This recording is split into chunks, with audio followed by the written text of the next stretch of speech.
It is August 9th, Wednesday, and we're going to read Ezekiel 45, 1 through Okay, 8. hello everybody.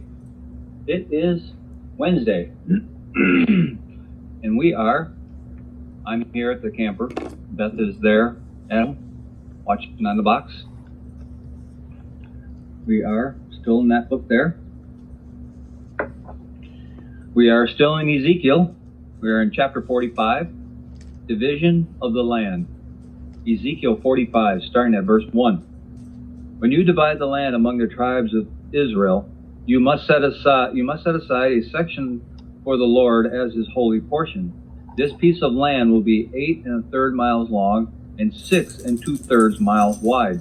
The entire area will be holy. A section of this land measuring 875 feet by 875 feet will be set aside for the temple. In an additional strip of land 87.5 feet wide is to be left empty all around it. Within the larger sacred area, measure out a portion of land 8 1/3 miles long and 3 1/3 miles wide.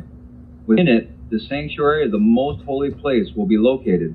This area will be holy, set aside for the priests who minister to the Lord in the sanctuary.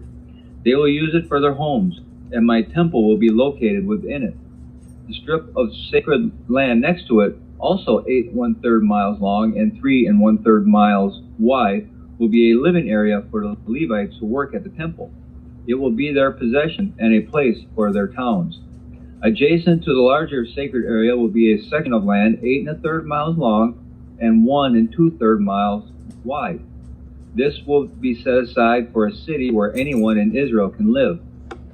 2 special sections of land will be set apart for the prince.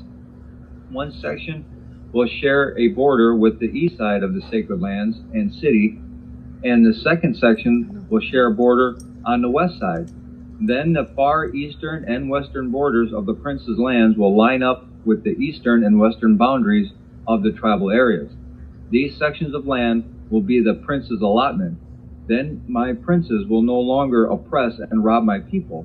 They will assign the rest of the land to the people, giving an allotment to each tribe. And now the commentary. The land allotted to the temple was in the center of the nation. God is central to life. He must be first. He must be our first priority. And all good advice there.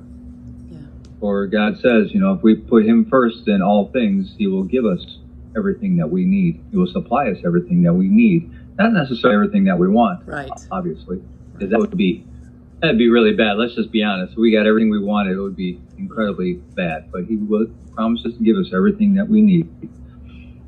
Okay, hope everybody has a glorious day, and we'll continue on later. See you.